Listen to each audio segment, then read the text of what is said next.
Hello everybody and welcome. In this video I'm going to show you how to change Equalizer preset on your Elite Atlas Aero.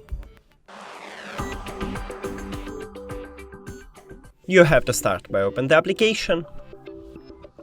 And now if you use game preset, because right here we have 3 presets, so if you use game preset you can choose it right here in the dashboard, and if you use another one we should go to the audio settings and choose another preset. So let's start with the game preset.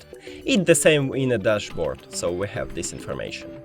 Click on it and choose the best one for you. So I think I prefer bass boost, but you can choose another one. So if you wanna use chat preset or microphone preset, just click right here on it. So let's say you wanna microphone, click on it, and right here you can by default use this default preset, signature sound, but you can create your own preset, change right here these sliders, and in the chat preset we also have another presets here, so you can choose the best one for you. Let's say I want a clarity, so I click here.